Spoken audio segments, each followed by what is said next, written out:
Donald Trump in 2016. Photo by Paul J. Richards/Aft/Getty Images. It's easy to forget, amid Donald Trump's never-ending Twitter tantrums over topics as varied as the sprawling Russia investigation and the circumstances of Roseanne Barr's firing, that his longtime personal attorney and consigliere Michael Cohen is in deep shit. But on Wednesday, the federal investigation into Cohen's finances, which broke into the open when his office and home were raided early last month, took another small but potentially significant step forward.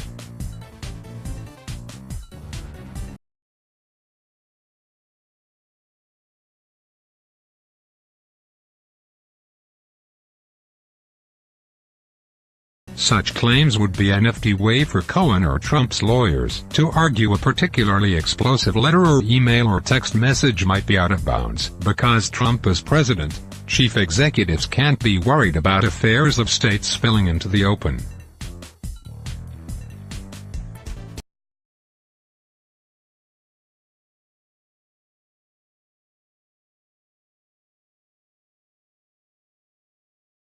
When the lawyers' digs were first raided, it seemed fairly clear that at least part of the Fed's interest was Cohen's role in paying hush money to porn star Stormy Daniels and a model named Karen McDougal, who both had alleged affairs with Trump and then been paid for their silence before the 2016 election.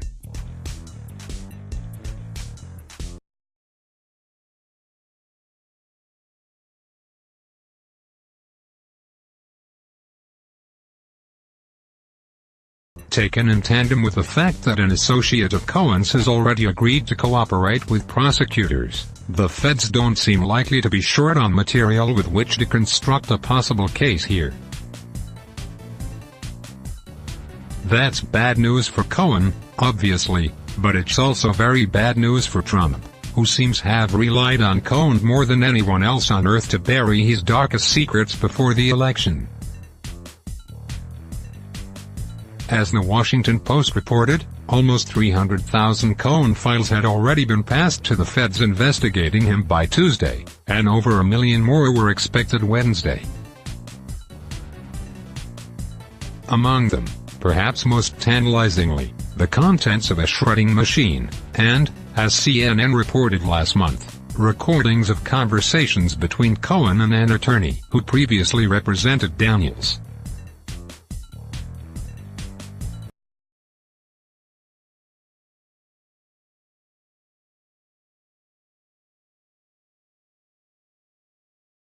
If Cohen is charged, it's anyone's guess how Trump will react.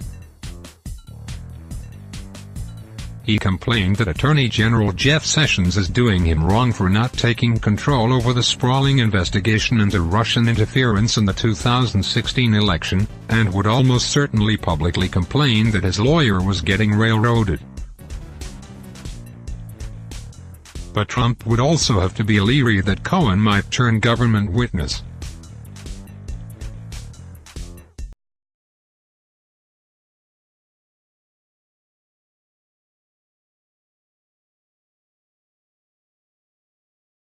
As David Graham noted at The Atlantic, Cohen has never really played the regular part of lawyer so much as he has been a sort of fixer or utility player who springs into action whenever Trump gets into trouble, personal or financial or both.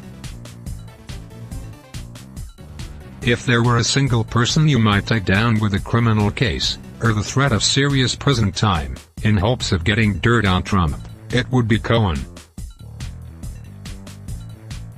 And Cohen's former business partner in the strange, profitable world of taxi medallions, Evgeny Gene Friedman, caught a plea last week. How much longer will Cohen's personal fondness for the president, which is legendary, be sufficient to ward off his own fears about personal and financial ruin?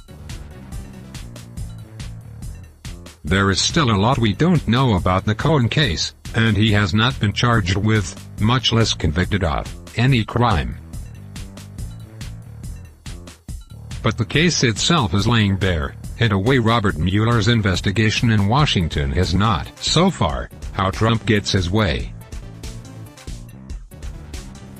Mountains of opposition research are now available to anyone, Republican or Democrat, to throw at the guy who promised to drain the swamp, before changing his mind and diving in deep. Cohen, and it's fair to say Trump, has a history of paying women to stay silent about sex. Cohen, and it's fair to say Trump, has a history of doing business with people tied to organized crime.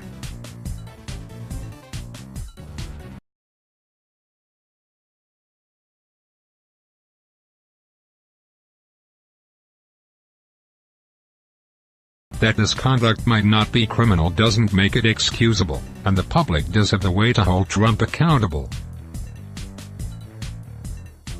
Democrats didn't exactly prove themselves adept at capitalizing on the mountains of fodder for attacks on Trump last go-around, but maybe that had as much to do with the candidate they ran as any tactical shortcomings.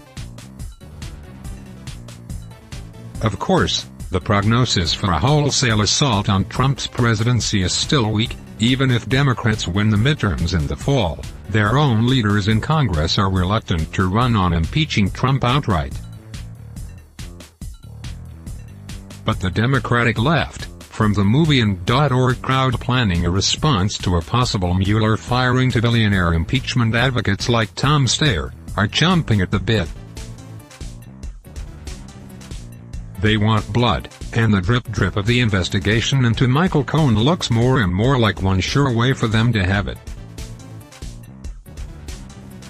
Follow Matt Taylor on Twitter.